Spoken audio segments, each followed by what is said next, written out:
Chosen one, focus on this message right now. That small inner voice that keeps asking, is this really my life? I am asking you to silence everything else and listen to what I am about to say. Because something is changing, not necessarily one day, not later, but now. The enemy has redoubled his efforts this week for one single reason. He sees who you are becoming, and he is terrified of the version of you that is about to emerge. All of this is soon going to end. The confusion regarding your identity, the heartbreak caused by the person you used to be, the exhaustion of trying to keep afloat a version of yourself that God is already dismantling. But listen carefully, because this is the part that changes everything. This is not ending because circumstances have finally come together. It is ending because of what you did in the shadows, in the silence, in the moments that no one saw. Think back to that moment this week when you almost showed up as your old self. When you almost apologized for wanting more. When you almost shrank yourself to fit back into the container that hasn't fit you for months. You stepped back. You paused. You made a different choice. You didn't know it then, but that pause was a declaration. That small, discreet choice was signing a new covenant with heaven. You did not find this message by chance. It wasn't the algorithm that brought you here. God did. This is a divine appointment, written into the plan of your life before you even took your first breath.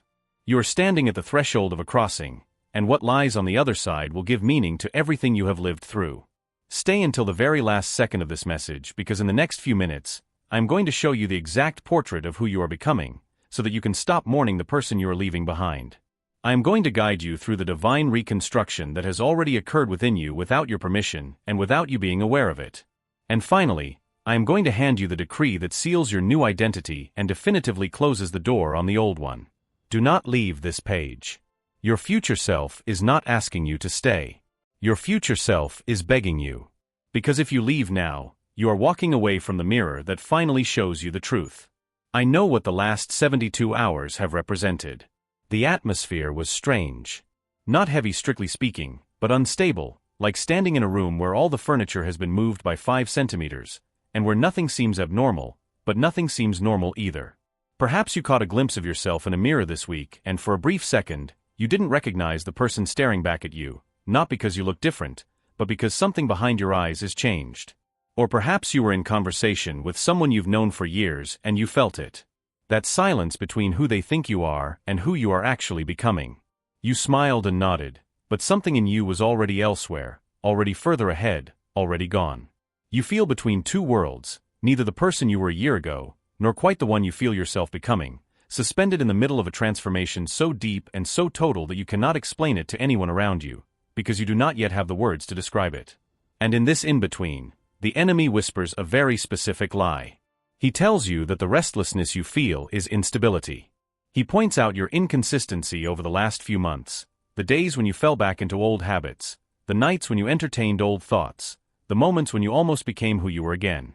And he tells you that these moments are proof that nothing has actually changed. He whispers that the transformation is only an illusion, that you are the same person wearing a new vocabulary, that everyone who believes in your evolution is going to be disappointed. But I need you to hear what the scriptures actually say about this moment. 2 Corinthians 3 verse 18 says, "And we all, who with unveiled faces contemplate the Lord's glory, are being transformed into his image with ever-increasing glory, which comes from the Lord, who is the Spirit." Listen to that. In the process of transformation, in the present tense, active and permanent, not a moment but a process. And with an ever-increasing glory, meaning that every step, even those that felt like stumbles, contributed to what God is building in you, subtracting nothing, but enriching it. The enemy wants you to evaluate your transformation by the measure of your worst moments. God is the one who measures it by its trajectory. You are no longer the same. The confusion you feel is not proof that nothing has changed. It is proof that the change is so deep that your own mind has not yet assimilated it. The version of you that is arriving is going to require a totally new frame of reference. That is why you feel disoriented. You are not lost. You are undergoing reorientation. The restlessness you feel is not instability. It is an expansion. It is the sensation of a life that has outgrown its current container, pressing against the walls, needing more space, more room, more air. You think the problem lies in the in-between, but in reality, it is the process that makes the difference. And the process is almost complete. You will not recognize yourself. And this is not a warning. It is a promise. God does not reveal things by chance. If this message confirmed what your spirit already knew, the plan of the chosen was written for this precise moment of your journey. 8 chapters that decrypt why your life unfolded this way and what God is activating next. Listen to the full audio version at your own pace and receive Activating Your Prophet's Mantle, a bonus guide for those God is raising up as prophetic voices in this generation. The link is in the first pinned comment, but it won't stay there indefinitely. Now let us go further, because the reorientation you are experiencing is neither random nor chaotic, even if that is the impression you have from the inside. At the heart of the storm, it feels like everything is coming undone, a relentless storm tearing the very fabric of your known world. But I assure you, beneath the appearances of this apparent disorder, lies a meticulous architecture in what God does when He prepares someone for something they have never carried before. Imagine a master builder laying the foundations of a magnificent edifice, a structure far grander than anything that stood on this site before. Much of the crucial work happens invisibly, deeply buried in the earth, forming an unshakable base. And the very first thing He does before opening a door to a new opportunity, before entrusting you with a mission that will push you to exceed your limits, before altering an external circumstance that defines your comfort zone, is that He changes the way you see yourself in the dark. Not on the illuminated stage where applause might ring out. Not in the moments of glory where success is undeniable and celebrated, but in the most intimate and private moments, those shrouded in shadow and silence. Those moments that no one applauds, that no one witnesses, that no one even knows about. It is in these secret chambers of the soul, where the spirit struggles with its own reflection, that God begins His profound work of redefinition. He reshapes your inner landscape, allowing you to perceive your true essence, not through the transitory prism of public opinion, but through the eternal gaze of your Creator. Even when the world around you offers no confirmation, only the raw and honest reflection of solitude. David understood this with a primal clarity that dispensed with all human validation. Before even standing before a fearsome king, before even facing the colossal threat of a giant, he was alone in a vast, sprawling field, an immense canvas of silent communion, speaking to God, while sheep grazed peacefully around him. His days were not filled with fanfare or strategic planning sessions for future battles. There was no enthusiastic audience to cheer him on. There was no scribe meticulously recording each of his prayers or musical thoughts. No one watched him practice slinging with meticulous repetition, perfecting his shot on invisible targets, or composing the psalms that would one day soothe the souls of generations, or wrestling with his deep theology under a starry sky. Yet, heaven was watching. The celestial realms were attentive observers. And every moment of silent faithfulness, every whispered prayer, every act of trust in the invisible, every tear shed in solitary contemplation was inscribed in a divine ledger. This sacred record would one day justify every promotion that God had meticulously planned for his life. David did not just prepare for the battle against the giant by training with a sling. During those profound periods of darkness, he became someone the giant could not stop. He was forged in the fire of solitude, shaped by the hands of the Almighty in hidden spaces.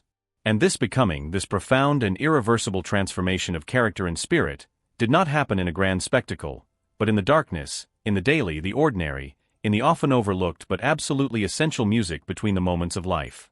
That is precisely where you were, perhaps without fully grasping the gravity and grace of it. And what you did there, the inner work, the invisible battles, the silent growth, matters infinitely more than you know or can currently perceive. But this is where it goes further, revealing a deeper truth. For most people perceive faithfulness in the dark as something noble, certainly, but often as an ordeal they simply endure, a suffering to be put up with until the long-hoped-for light finally breaks through. What they fundamentally do not understand is that the darkness is not simply a passive waiting room where you must count the time until your number is called. No, the darkness is the workshop. It is the divine forge, the sacred crucible, where the raw materials of your life are subjected to intense heat and pressure, not to break you, but to refine you. The sufferings you have endured are not an obstacle to your purpose, nor a detour turning you away from your true path. On the contrary, the suffering has been the curriculum itself, the essential course material in the divine academy of your calling. In every moment you felt overlooked, like a forgotten stone in a vast landscape, every season that seemed sterile and unproductive, like a desert stretching infinitely before you. Every relationship that brutally destroyed you, leaving you in pieces, every version of yourself that you had to mourn and abandon, none of it, not a single moment, was a punishment for an invisible transgression. Everything, every sharp edge, every throbbing pain, everything was precision. It was the precise cut of the divine sculptor's chisel, the exact temperature of the refiner's fire.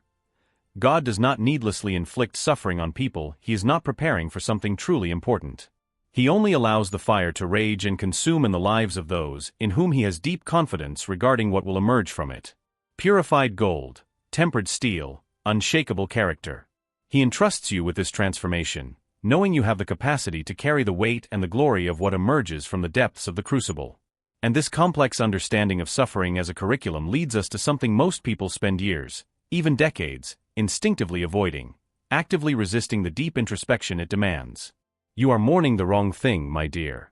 You have stood at the emotional and spiritual graveyard of a version of yourself, weeping for the profound loss of who you were, the familiar comfort of past relationships that once made perfect sense within that old identity, the crystal clarity that accompanied a simpler, less complex sense of self. And in that deep, throbbing pain, the omnipresent feeling was one of failure, as if you had lost something precious and irreplaceable through your own fault. But I must confront you with a radical truth, one that overturns the very foundation of your universe. What if the version of you that died wasn't the real you at all? What if everything you lost, everything that collapsed and fell away, was actually just scaffolding? Think about it. Scaffolding is not the building itself. It is the crucial and necessary temporary external support structure that holds things in place and provides access points while the magnificent true building is carefully constructed beneath, out of sight. And when that divine edifice, your true self, is finally ready, strong and complete, the scaffolding must be dismantled.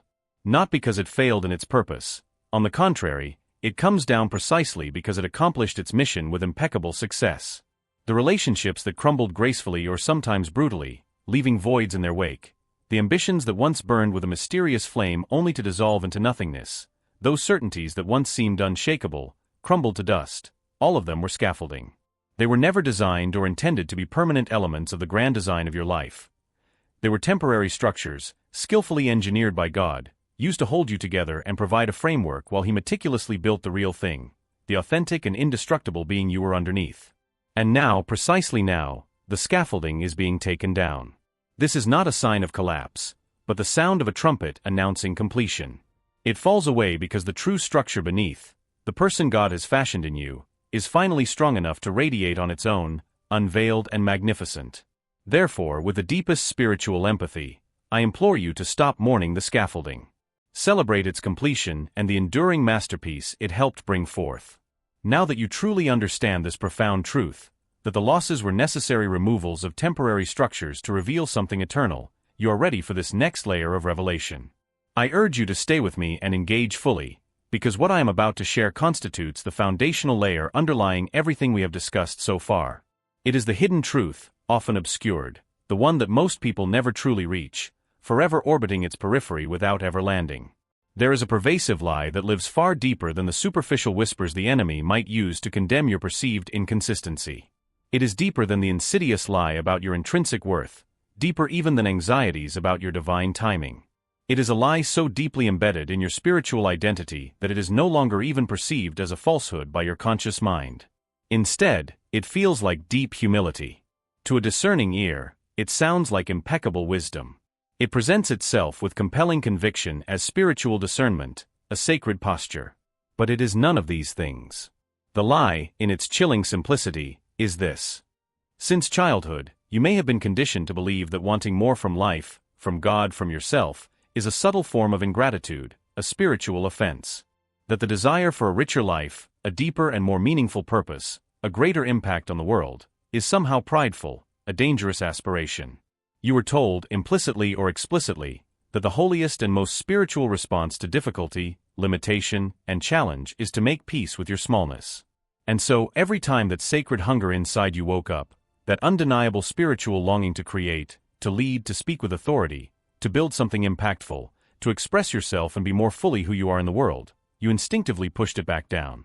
You suppressed it. You silenced it. And you called this heartbreaking act of self-destruction surrender. You dressed your deep, often unconscious fear of expansion in the pleasant language of faithfulness. You labeled your withdrawal from potential and possibility as obedience. You called your self-imposed silence peace when, in the deepest recesses of your soul, it was actually a deeply rooted habitual pattern of self-protection. Think of Moses, a man whose life perfectly illustrates this dangerous deception. After fleeing the brutality of Egypt, he spent 40 long, grueling years in the wilderness, tending someone else's flock, leading an undeniably borrowed and diminished life.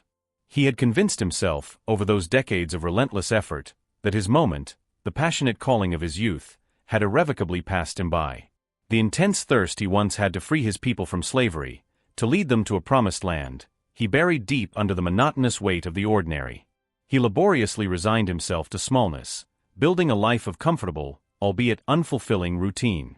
And when God, the God of fire and thunder, suddenly appeared in the transcendent spectacle of the burning bush, Moses did not run toward him as one might expect from a man burdened by such a powerful and repressed destiny, eyes burning with fire, eager to reclaim his purpose. No, he pushed back. He listed with meticulous precision every perceived limitation, every inadequacy. He told the Creator of the universe that he was absolutely the wrong person for this monumental mission. Why? Because the endless years of smallness, the long period of self-limitation, had taught him to distrust that primal hunger. He had learned to interpret it as a dangerous prideful impulse rather than a divine sign. But that hunger, that deep longing within him, was never pride. The hunger was a prophecy. The hunger was the yearning of God himself, a divine spark moving inexplicably through a human being, pushing inexorably toward its magnificent fulfillment.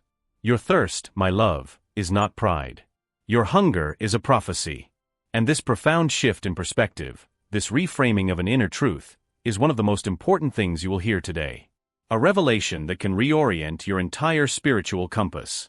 For the revelation that is about to emerge in a moment explains with crystal clarity why the people closest to you, those in your immediate inner circle, could not and would not confirm what God was saying about you, what he was doing in you, and why that silence, which often felt like rejection or abandonment, was actually a meticulously orchestrated act of divine protection, not a sign of your unworthiness.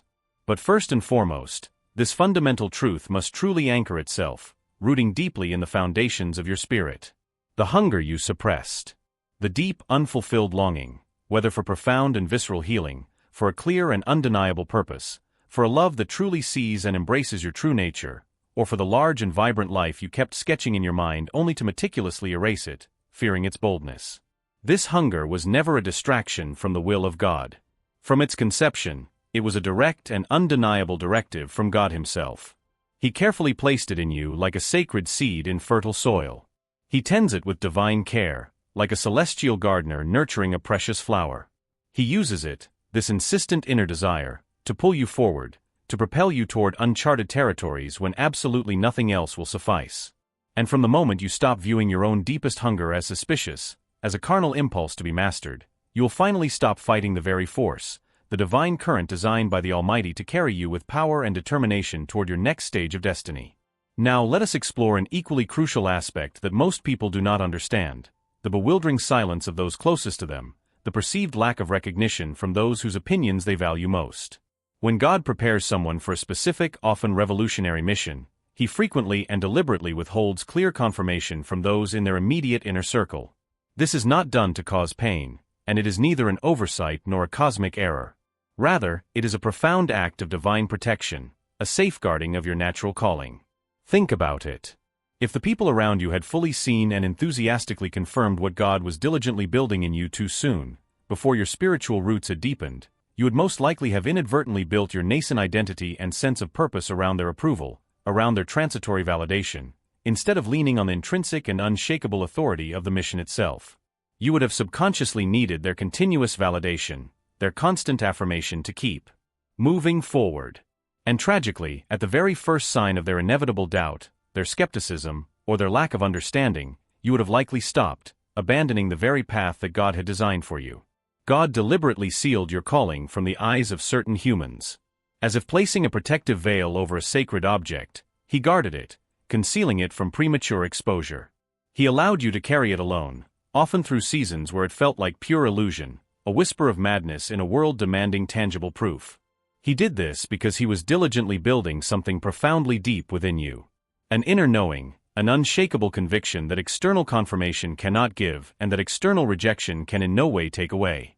Confirmation that rests on human applause, on the fickle nature of popular opinion, will always be vulnerable to the fluctuations of human silence, to shifts in course, and to changing allegiances. but the knowledge forged in the purifying fire of solitude, hammered on the anvil of loneliness, that deep intuitive certainty, that knowledge is indestructible, an impregnable fortress within your spirit. Think of Joseph, whose dreams of leadership were met with the bitterness of his brothers, leading to his abandonment and enslavement. His anointing was not seen, but despised. Pharaoh's butler, whom Joseph had helped, completely forgot him once released from prison.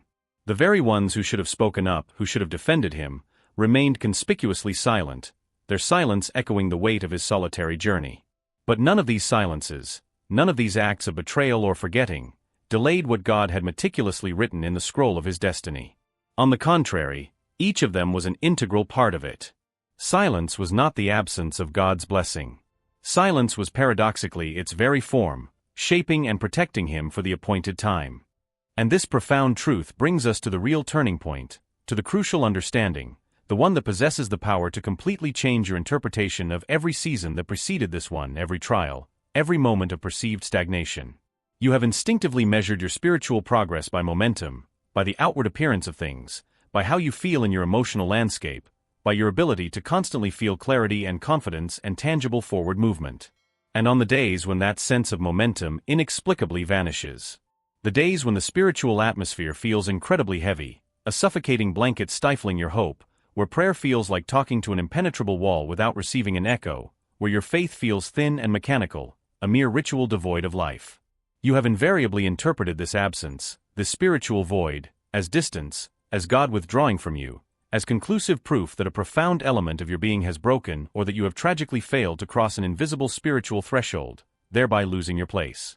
But there is an ancient principle beautifully illustrated in the story of the prophet Elijah that completely reframes this perspective, overturning conventional wisdom. After his greatest and most spectacular victory, after the fire of God fell miraculously on Mount Carmel, consuming the offering and silencing 450 false prophets of Baal, after the long-awaited rain finally ended 3 years of drought, an undeniable manifestation of divine power, what did this mighty prophet do? He did not bask in the glory or begin a new wave of ministry. Instead, he sat under a solitary juniper tree in the desert and in a moment of total human exhaustion, he asked God to let him die.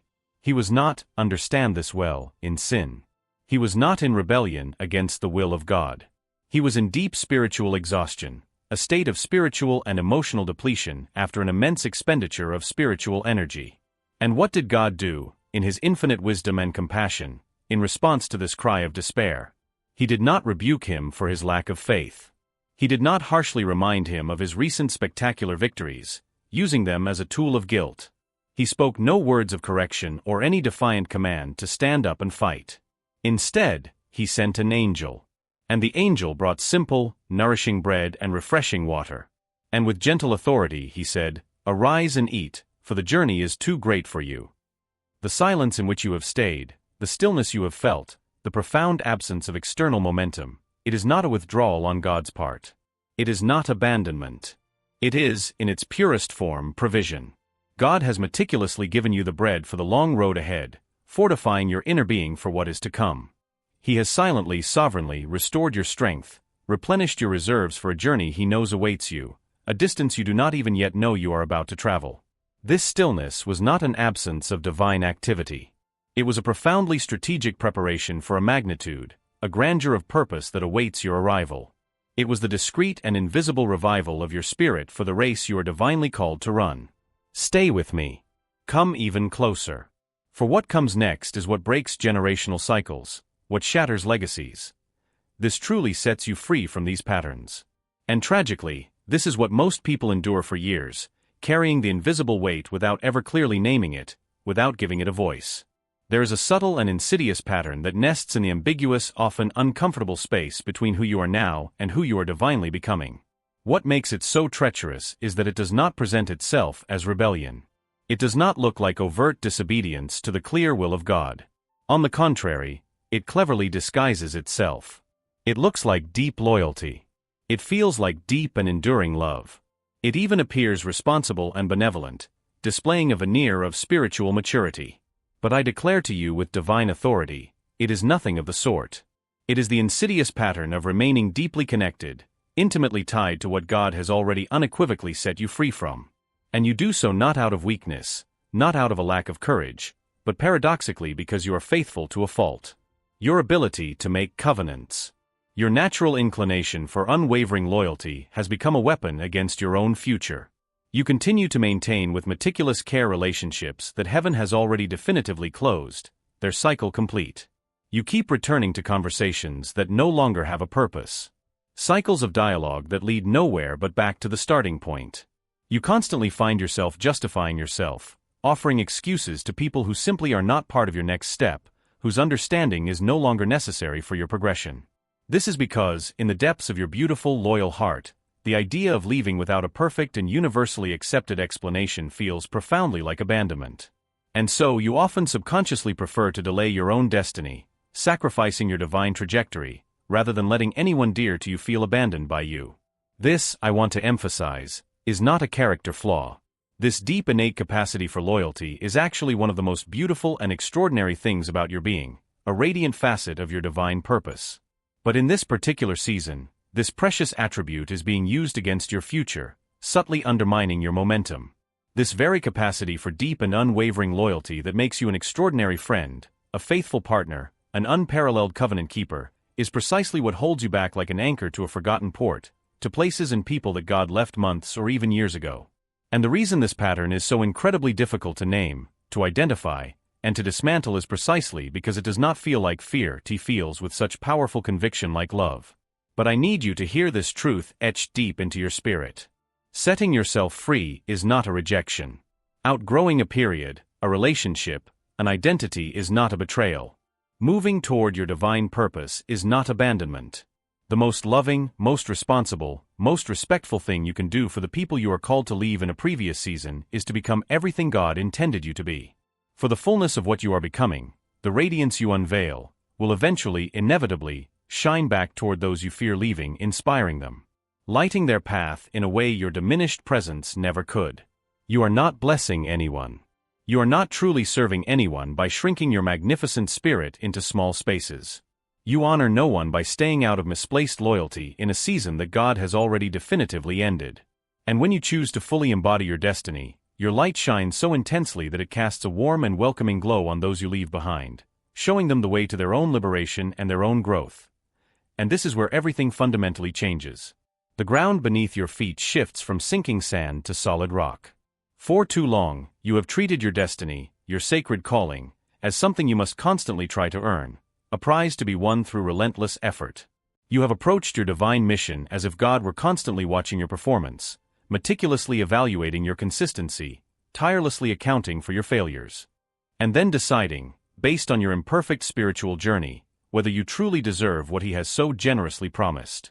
And you have strived. You have worked tirelessly. You have desperately tried to prove yourself. You have demonstrated until exhaustion. You have tried with all your might to show Him. And if we are truly honest with ourselves, you are trying to convince yourself that you are finally ready, that you have repaired, healed, and changed enough to finally deserve the magnificent heritage that awaits you. But here is the staggering divine contradiction, a paradox that breaks the chains of striving. You absolutely cannot earn what was assigned to you before you were even born, before the start of your earthly journey. You cannot earn that for which God, in His eternal sovereignty, has already qualified you in the timeless realms of eternity itself. The calling on your life is not a reward for your obedience or a trophy for your spiritual performance. It is the original and immutable intention of the One who created you with refinement, already decided, already woven into the fabric of your being, already sealed by divine authority before you ever had the chance to succeed or fail, to stumble or to rise. Your fierce efforts and your exhausting quest to prove yourself do not open a door that remained closed. They tragically wear you out in front of a door that has remained wide open all this time, patiently awaiting your recognition. What God truly asks of you at this crucial moment is not to perform better or to intensify your spiritual efforts. He asks you to believe differently, to fundamentally transform your worldview, and to stop viewing His generous promises as inaccessible trophies. You must pursue them relentlessly, conquer them, and begin receiving them as undeniable inheritances. Think about it. An inheritance is not granted because you were good enough or because you met strict criteria of merit. It is given solely because of your sonship, your legal connection to the giver. And you, beloved, are a child of the Most High God, not a potential candidate, not an uncertain hope, not someone under evaluation anxiously awaiting a verdict. A child. You are a son, a daughter, bearing the indelible mark of your divine Father. And the door that has remained open, waiting patiently before you, was not waiting for your perfection or for you to flawlessly smooth out every imperfection in your life. It was waiting for your permission, simple yet profound. Your willingness to walk through it, to cross the threshold without having all the ready-made answers figured out. Your courageous decision to move forward with faith even before the last vestiges of fear completely dissipate, because fear, you must understand, does not magically vanish before you take that first brave step. Fear vanishes precisely because you move forward. It dissipates in the wake of your courageous movement, fading like mist in the rising sun. And now, here's the part you probably didn't expect, the revelation that pierces through the layers of self-delusion and false security. What was truly blocking your breakthrough, acting as an invisible obstacle to your next step, is not the external enemy, even if that force is very real. It is not your past, even if its shadows can be imposing. It is not even the people who hurt you, though their wounds are deep. It is not even the stubborn patterns you have tirelessly tried to break. No, what blocks you with a cunning subtlety is the version of yourself that you have meticulously protected. There is a deeply rooted self-conception, a set of beliefs about who you are, what you are actually capable of, what you are truly allowed to want, and the space you are inherently permitted to occupy in the world, which you have fiercely guarded, nurtured like a fragile flame, unconsciously and without deliberate malice, yet deeply woven into the very fabric of your subconscious. And you protected it, you clung to it. For this self-conception, as limited and painful as it may be, as constraining as it has often been, is familiar. And familiarity, even when it is a worn and uncomfortable garment, provides a sense of security. Even when it is actually a meticulously constructed prison. God did not patiently wait for your external circumstances to change by magic or for the world around you to align perfectly before acting. He waited until you were ready, truly ready, to let go of the version of yourself that was never meant to be permanent, the one involuntarily shaped and defined by what happened to you, by trauma and the narratives of others, instead of being defined by what He, your Creator, has definitively said about you. The one that, out of necessity, learned to survive by staying discreet, by remaining erased. This version, let's acknowledge it, served you. It was an essential protective shell that kept you alive, protected your fragile soul, and allowed you to get through periods that could have annihilated you. Honor it for this vital role. Express your deep gratitude for its service. Then, with profound intention, release it. For the person standing on the other side of this moment, the one at the threshold of this glorious revelation, is not someone you are striving to become, an aspiration always out of reach. It is you intrinsically, beneath all the accumulated layers that suffering, fear, limitations, projections, and the opinions of others have unfortunately placed upon you, obscuring your divine brilliance. You were not created for mere survival, to exist only within the boundaries of fear and expectations. You were created, by the very design of your being, for glory. Not superficial glory, not the fleeting applause of men, but the authentic, serene, natural, deeply rooted, and eternally vibrant glory that flows naturally from a life lived in full and authentic harmony with the one who designed it with exquisite perfection. This is what awaits you patiently. This is what, throughout this season, with its complexities and challenges, has patiently prepared the ground, like a divine symphony approaching its climax. And it does not begin when all external circumstances are perfectly aligned, nor when all your doubts magically disappear, but at the precise moment when you decide, in the depths of your heart, that you truly believe it. Place your hand on your heart. Feel the steady rhythm of your spirit now and declare it with me. Not only with your lips, but with all the strength of your liberated soul. I release myself from the version of me forged by my wounds. I release myself from the labels I never had the right to wear, from the limitations I never had the right to accept, from this smallness I never had the right to inhabit. I break all agreements I made with the lie that I was too much, not enough, too late, too far. I declare that my thirst is sacred. My delay was not a rejection. My journey was not a punishment. My suffering was a training for a calling I am now ready to embrace. I step out of the in-between and into the fullness of what I was created to be. I walk through the open door, not because I know everything, but because I know who opened it.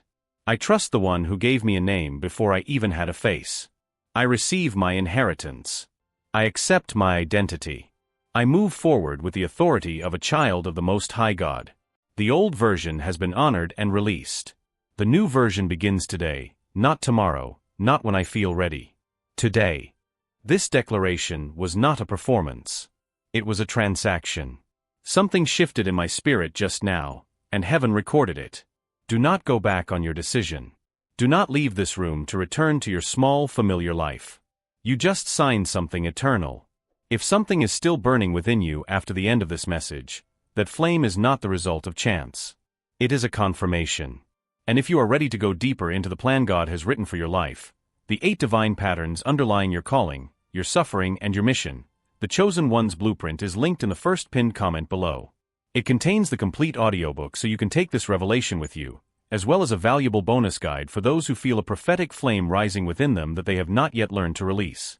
The link is available right now, but only for a limited time. You did not find this message by chance, and you did not stay this long by chance. Now, cross the threshold.